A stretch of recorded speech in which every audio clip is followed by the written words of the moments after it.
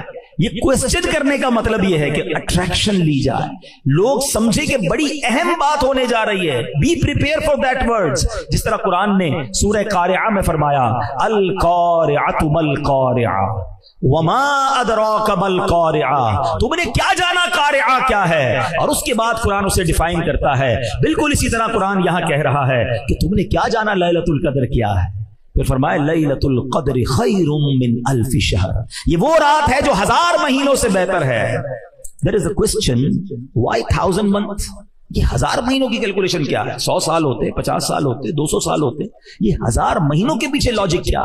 اس کے پیچھے علماء نے، مفسرین قرآن نے بہت ساری جس کو کہیں شان نزول بیان کی ہے۔ نبی پاک علیہ الصلوۃ والسلام نے صحابہ کرام کے سامنے ایک واقعہ بیان کیا، پیارے آقا علیہ الصلوۃ والسلام نے بتایا، جس کا مضمون ہے کہ پچھلے زمانے میں ایک بزرگ ہوتے تھے، ان کا نام تھا شمعون، بنی اسرائیل کا زمانہ تھا، حضرت شمعون۔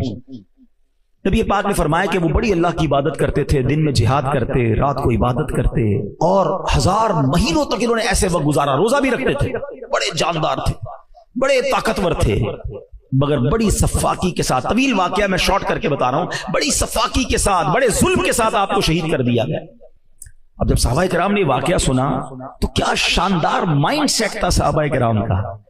ہمیں کوئی پچھلی قوم کی، پچھلے کسی لوگوں کی بات بتائے تو کہتے ہیں اچھا اتنے پیسے تھے ہمارے پاس کیوں نہیں ہے۔ ہم تو کسی کے گھر جاتے ہیں، اس کا گھر دیکھ کے ہمارا موڈ آف ہو جاتا ہے، یار اس کا اتنا بڑا، میرا چھوٹا سا گھر ہے، اتنی بڑی گاڑی میری کب ہوگی، اس کی گاڑی دیکھے تو رات نہیں گزرتی۔ اللہ کے بندو، اس ریس میں مارے جاؤ گے، ہاں یہ کبھی نہیں جیت سکتے، پریشان ہی رہو گے۔ اگر یہ والی ریس کرنی ہے نا تو پریشان ہی رہنا ہے، کیونکہ کروڑ پتی ارب پتی کو دیکھ کے پیچھے رہ جائے گا، ارب پتی کے اوپر خرب پتی موجود ہے۔ آپ کتنی بھی بڑی گاڑی لے لیں، ہم لوگوں کے پاس پرائیویٹ جیٹ آ گئے، کہاں تک جاؤ گے؟ اللہ کے بندو، جو رب نے دیا ہے اس پہ شکر ادا کر لو، انجوائے کرو اپنی لائف کو۔ ہاں چلے ایک اس بات کو یہی روکتے ہیں، یہ بات جب چلی ہے اور اس کیلیبر کے لوگ بیٹھے ہیں، لائف میں اگر سکون لانا چاہتے ہیں نا، 2 باتیں یاد کر لیں کہ نعمتوں میں اپنے سے کمتر لوگوں کو دیکھیں، ٹھیک ہے، اور نیکیوں میں اپنے سے آگے لوگوں کو دیکھیں، آپ کی لائف مزیدار ہو جائے گی۔ آپ کو جب بھی لگے نا کہ یار میرے سے آگے لوگ ہیں، وہ نہ دیکھیں، اپنے سے پیچھے والوں کو دیکھیں۔ جھونپڑی میں لوگ رہ رہے ہیں، روڈوں پہ سو رہے ہیں، کھانے کو پیسے نہیں ہیں، گھر نہیں ہے، ہاسپٹل میں پڑے ہوئے ہیں، بڑی بڑی بیماریاں ہیں۔ ارے اللہ نے تو مجھے کروڑوں سے اچھا بنایا ہے، میں کیوں آگے والے کو دیکھ کر ٹینشن میں ہوں؟ پیچھے والوں کو دیکھو گے تو سجدے سے سر نہیں اٹھے گا، شکر کرتے کرتے زندگی گزر جائے گی، اور انجوائے بھی کرو گے اپنی لائف کو۔ ہاں نیکیوں میں دیکھو، کمپٹیشن کرنا ہے، آئیے نا میں بتاتا ہوں، صحابہ کرتے تھے نا کمپٹیشن، وہ بھول گئے آپ؟ حضرت عمر رضی اللہ عنہ آدھا مال لائے تھے، حضرت ابوبکر صدیق اپنے گھر کا سارا مال لے آئے، کیوں؟ کمپٹیشن تھا، نیکیوں میں آگے بڑھنا ہے۔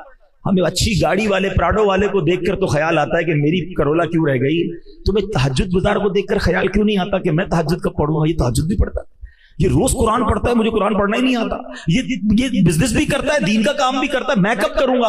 یہ والی ریس میں آ جائے نا کہ یہ اللہ کے قریب پہنچ رہا ہے، جنت کے محل بنا رہا ہے، دنیا کا بنگلہ بنا رہا ہے، اس کی ٹینشن ہے۔ ارے ڈیفینس میں 2000 گز کا بنگلہ بنا لیا، میں پیچھے رہ گیا، یہ کیوں نہیں دیکھتے کہ جنت میں اس کے کتنے محل بن گئے، میں کنگال رہ گیا؟ دیکھو نا نیک لوگوں کو، اور آ جاؤ اس ریس کے اندر، یہ انشاءاللہ تمہیں آگے لے جائے گی۔ اور ایک اور بات میں آپ کو بتا دوں کہ جو آپ کے پاس ہے نا، اس پر انجوائے کرنا سیکھیں، ورنہ لائف بے مزہ ہو جاتی ہے۔ میں آپ کو سمجھاتا ہوں اس بات کو۔ ایک بادشاہ تھا، وہ بڑا پریشان رہتا تھا، بڑے پیسے تھے اس کے پاس، مگر نیند نہیں آتی تھی، ٹینشن بہت تھی۔ اپنے وزیر کو بلایا کہ یار بتاؤ تو صحیح کہ یہ اتنے پیسے، اتنا مال، اتنا سلطنت، نیند ہی نہیں آتی، عجیب سی کیفیت رہتی ہے، اور میں اپنے غلاموں کو دیکھتا ہوں یہ بڑے مزے میں مستی مذاق کر رہے ہوتے ہیں، رات کو سکون کی نیند سو جاتے ہیں، زمین پہ ہی سو جاتے ہیں، مجھے نرم بستر پر نیند نہیں آتی۔ میرے اور ان میں فرق کیا ہے؟ یہ اتنا انجوائے کیوں کر رہے ہیں لائف کو، میں پریشان کیوں؟ اس نے کہا بادشاہ سلامت، یہ بات آپ کو 99 نمبر کے فارمولے سے سمجھ آئے گی۔ یہ کون سا فارمولہ ہے؟ کبھی سمجھاتا ہوں۔ اس نے ایک غلام کو بلایا، ادھر آؤ بادشاہ سلامت، آپ اس کو 100 اشرفیاں تحفے میں دے دیں۔ بادشاہ تھا، اس کے لیے 100 اشرفیاں کیا چیز ہیں، 100 اشرفیوں کی تھیلی منگوائی، وزیر کے ہاتھ میں دی۔ اس وزیر نے کیا کیا، چپکے سے اس کے اندر سے ایک اشرفی نکال کے جیب میں رکھ لی، کہا جاؤ مبارک ہو۔ اس غلام کی تو لاٹری لگ گئی، زندگی میں ایک اشرفی نہیں دیکھی تھی، 100 اشرفیاں۔ او جناب، گھر گیا، خوشی خوشی سارے گھر والوں کو، بچوں کو جمع کیا، بیوی کو بلایا، مبارک ہو مبارک ہو۔ کیا ہوا؟ 100 اشرفیاں بادشاہ نے دی ہیں، اپنی تو زندگی بن گئی، سارے بچے خوش، وائف بھی خوش۔ بچے کہتے ہیں ابو اشرفیاں دکھائے تو اسی ہوتی کیسی، ہم نے دیکھی نہیں آج تک۔ تھیلی کھولی اور اشرفیاں اس نے نکال دی۔ کہا ابو ہم گن لیں؟ کہا گنو۔ بچوں نے گننا شروع کی، کتنی نکلی؟ 99۔ ایک تو رکھ لی تھی نا اس نے۔ کہا ابو یہ تو 99 ہیں۔ کہا نہیں نہیں، بادشاہ نے دی ہیں 100 ہوتی ہیں، پوری 100 ہوں گی، گنو تو میں گننا نہیں آتا۔ پھر گنی 99۔ بیوی نے کہا ہٹو ہٹو میں گنتی ہوں، بچوں کو گننا نہیں آتا۔ بیوی نے گنی، نکلی 99۔ شوہر نے کہا تم سب ہٹو، تمہیں گنتی نہیں آتی، میں گنتا ہوں، نکلی 99۔ اب بیوی کہتی تم ہوئی ایسے، 100 دی ہوں گی تم نے، راستے میں گرا دی ہوگی۔ بچے کہتے ہیں وہ ایک اشرفی شارٹ کرایا، پتہ ہے ایک اشرفی کتنے کی ہوتی ہے، اس سے تو کتنے کام بن جاتے۔ نہیں نہیں ادھر ہی ہوگی۔ بستر اٹھایا، ٹیبلیں اٹھائیں، پورا گھر اتھل پاتھل، ساری رات اسی میں گزر گئی کہ وہ ایک کدھر گئی۔ صبح آیا وہ غلام بادشاہ کے دربار میں، آنکھیں سوجی لال، جو روز سکون سے سوتا تھا۔ وزیر نے کہا کیا ہوا تمہیں؟ کہا بادشاہ سلامت بڑا مسئلہ ہو گیا۔ کیا ہوا؟ آپ نے تو 100 دی ہوں گی لیکن ہوا یہ گھر گیا تو 99 نکلی تھی۔ وزیر نے جیب سے ایک نکالی کہ یہ ایک لے جاؤ، وہ تو چلا گیا۔ اب وزیر نے جو بادشاہ سے بات کی نا، میں آپ سب کو سمجھانا چاہتا ہوں۔ کہا بادشاہ سلامت آپ کا پرابلم بھی یہی ہے، آپ کے پاس جو ہے نا آپ اس پر خوش نہیں ہیں، جو نہیں ہے اسی کی فکر میں زندگی خراب کر بیٹھے ہیں۔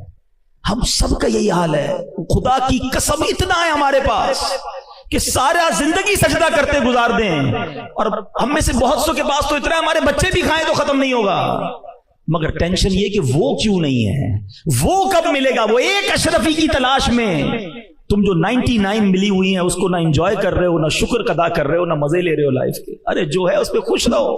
تو بہرحال میرے میٹھے اسلامی بھائیوں، یہ بات نبی پاک نے جب صحابہ کو بتائی نا کہ وہ حضرت شمعون نے اتنی عبادت کی، تو صحابہ نے کیا خوبصورت مائنڈ سیٹ تھا، بات یہیں سے چلی تھی نا، واپس آ گیا میں۔ صحابہ کہتے ہیں حضور اتنے ساری عبادتیں کی انہوں نے 1000 مہینوں تک۔ حضور ہماری تو عمر ہی تھوڑی، ہم تو چھوٹی عمر والے، اس میں آرام بھی کرتے ہیں، بچپن میں گزر گئے کچھ سال، تو یہ پچھلی قوم والے تو آگے بڑھ گئے نیکیوں میں۔ Look at the mind set of صحابہ کرام، ان کو فکر ہی یہ تھی کہ حضور وہ نیکیوں میں آگے بڑھ گئے۔ اب جب صحابہ نے یہ کہا نا تو نبی پاک علیہ الصلوۃ والسلام کے بھی دل اقدس پر رنج ہوا، اور میرے آقا کے دل پر رنج ہو تو رب کو یہ کب گوا رہا ہے۔ جبریل امین آ گئے، کہتے حضور گھبرائیے نہیں، اللہ کریم نے آپ کی امت کو ایک ایسی رات عطا کر دی ہے، سورہ قدر لے کر آئے، ایک ایسی رات عطا کر دی ہے کہ جو اگر آپ کی امت سال میں ایک بار اس رات میں عبادت کر لے، حضرت شمعون کے 1000 مہینوں والی جو عبادت ہے اس سے زیادہ جو ہے آپ کی امت آگے بڑھ جائے گی۔ So that is the reason of 1000 months۔ یہ پیچھے لاجک ہے کہ وہ والی 1000 مہینے کی عبادت جو انہوں نے کی، اگر کوئی شب قدر میں کر لے تو ان کی عبادتوں سے آگے بڑھ جاتا ہے۔ آئیے اپنے بیان کو ایک اور لیول پر لے چلتے ہیں۔ اگر رمضان پراپر طریقے سے گزارنا ہے تو آئیے نا یہ جان لیتے ہیں نبی پاک رمضان کیسے گزارتے تھے، جن کے صدقے رمضان ملا، جن کے صدقے قرآن ملا، سرور کائنات کا رمضان کیسے گزرتا۔ سبحان اللہ، what is the schedule of رسول پاک صلی اللہ تعالی علیہ وسلم ان منتھ آف رمضان۔ ٹھیک ہے، بی بی عائشہ صدیقہ رضی اللہ تعالیٰ عنہ فرماتی، کچھ حدیثوں کا خلاصہ میں پیش کر رہا ہوں۔ آپ فرماتی ہیں کہ میرے آقا علیہ الصلوۃ والسلام جب رمضان آتا نا، آپ اپنے بستر پر کم تشریف لاتے، عبادت پر کمر بستہ ہو جاتے، رات رات دیر تک جو ہے وہ نوافل ادا ہوتے، دعائیں ہوتی. فرماتی ہیں نبی پاک کے چہرے کا رنگ بدل جاتا تھا، متغیر ہو جاتا تھا. اور نبی پاک کے پاس جب جبریل امین آتے تو میرے آقا ان کے ساتھ قرآن کا دور فرماتے. ٹھیک ہے. اور میرے آقا کی دریائے سخاوت کا عالم یہ تھا کہ جس طرح تیز آندھی چلتی ہے، نبی پاک رمضان میں اس سے بھی زیادہ سخاوت فرماتے تھے، اتنی زیادہ اللہ کی راہ میں خرچ کرتے تھے. تو حدیثوں سے یہ 4 مین باتیں پتہ چلی ہیں: نمازیں، نوافل، دعائیں، تلاوت اور سخاوت. یہ ہم نے بھی پکڑ لینا ہے. اپنے رمضان کو اس بار اس طرح گزار کے دیکھو کہ عبادت میں گزارنا ہے، ساری نمازیں پڑھنی ہیں، روزے رکھنے ہیں، تراویح پڑھنی ہے، خوب تلاوت کریں. تلاوت کا بھی بڑا مسئلہ ہے، کہنے میں مزہ نہیں آ رہا، مگر بہت بڑی تعداد وہ ہے جن کو پراپر اب تک قرآن پڑھنا ہی نہیں آیا.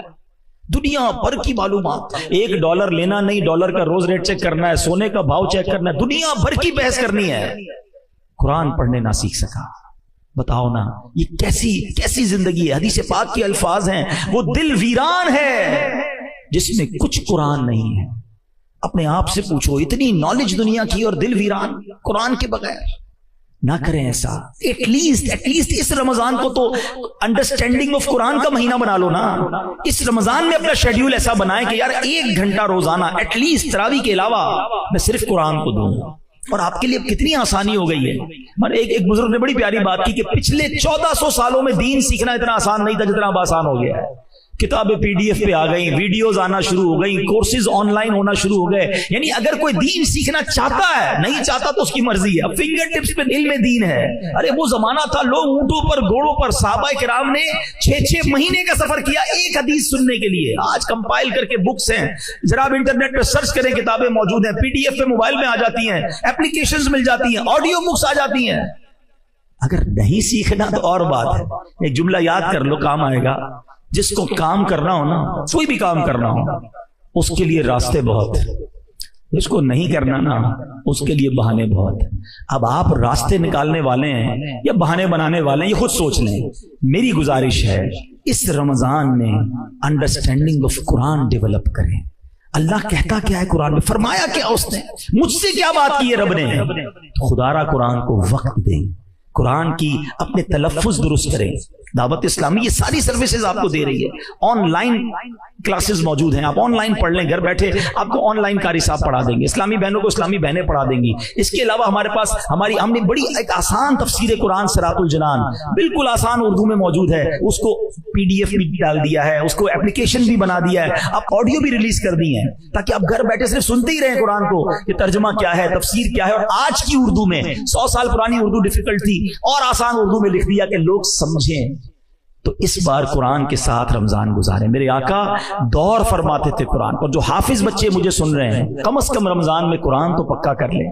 رمضان میں تو اپنے قرآن کی دہرائی کریں. ویسے تو سارا سال ہی آپ کو کرنا چاہیے تھا، لیکن یہ تو نزول قرآن کا مہینہ ہے. خاص رمضان اور قرآن کا ایک کمبینیشن ہے، اس کو حاصل کر لیجئے.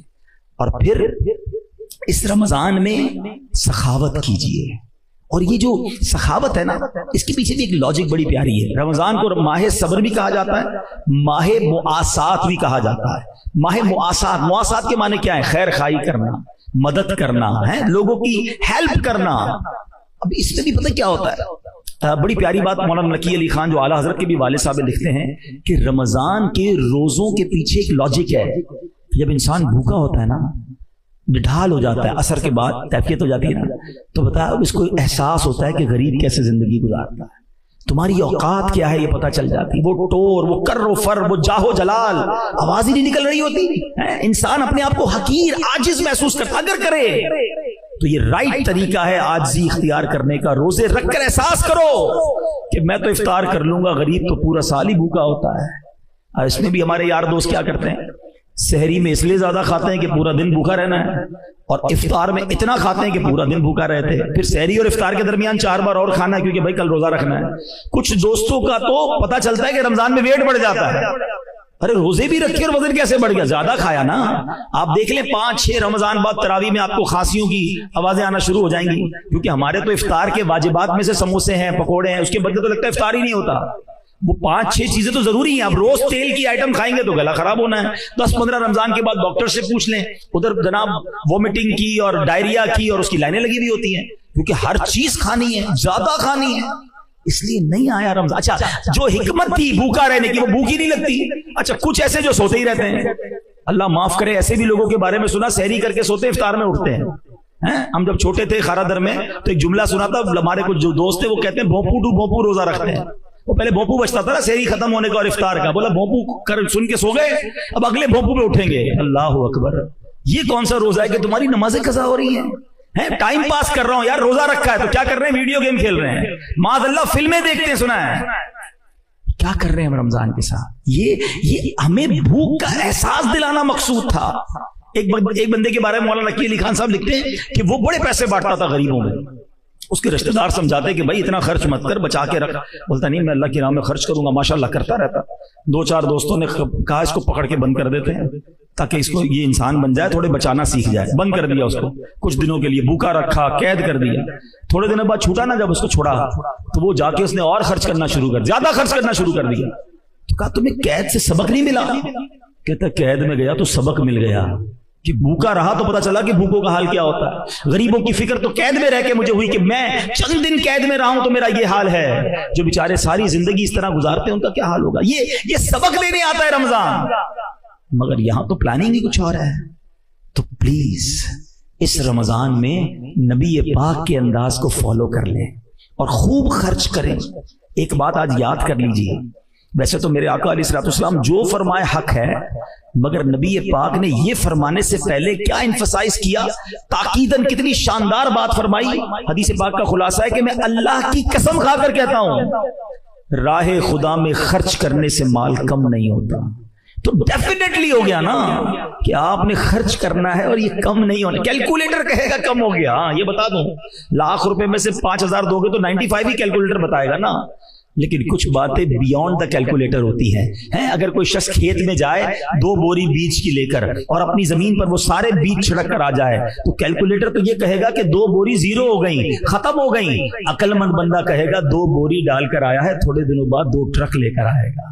تو یہ اللہ کی راہ میں خرچ کرنا بیج ہی ہے. یہ تم بیج ڈالو اللہ فصل عطا فرمائے گا, ہمیشہ ملٹی پلائی ہوتا ہے. جو لوگ پوری زکات دیتے ہیں ان سے پوچھ لیجئے کہ اگلے سال وہ زیادہ دے رہے ہوتے ہیں. کیسے زیادہ دے رہے ہیں؟ کیونکہ اللہ اور برکت ڈال دیتا ہے. تو ہمیشہ ایک تو میرا ایک بہت بڑا درد ہے, اور اللہ کرے کسی کے لیے فائدہ ہو جائے. آپ بھی اس بات کو پلیز میں کہتا ہوں وائرل کریں, بات کریں, دوستوں میں بیٹھتے ادھر ادھر کی گپ شپ یہ والی بات کریں جو میں اب کرنے جا رہا ہوں. یعنی میری اب یہ فیلنگ اسٹرانگلی بنتی جا رہی ہے کہ جس طرح رمضان کے علاوہ بدقسمتی سے لوگ شاید 8, 7, 8, 10% نماز پڑھتے ہیں, ایسا لگتا ہے کہ اب زکوٰۃ بھی 7, 8, 10% لوگ ہی پوری دیتے ہیں. نہیں دیتے زکوٰۃ. زکوٰۃ کی کیلکولیشن ہی کرنا نہیں آتی ہے, ذہن ہی نہیں ہوتا. بس تھوڑے بہت دے دیے, اتنے دے دو بس, کسی کی شادی کرا دی, کسی کا یہ کر دیا, ہو گئی ہماری. کیسے ہو گئی بھائی؟ ٹیکس ریٹرن آپ بھرتے ہو یا آپ کا وکیل بھرتا ہے؟ کیوں وکیل سے کرواتے نہیں یار, اس کو ذرا صحیح حساب آتا ہے. زکوٰۃ کا حساب آپ نے کیسے بنا لیا؟ آپ کو زکوٰۃ کا حساب بنانے کے لیے کسی عالم دین سے رجوع کرنا چاہیے. یہ پلر آف اسلام ہے, بچپن سے پڑھتے آ رہے ہیں نا. اسلام کے 5 پلر ہیں, 5 ستون ہیں. ایمان لانے کے بعد کیا ہے؟ نماز, روزہ, حج, زکوٰۃ. زکوٰۃ کو نہ سمجھنے کے لیے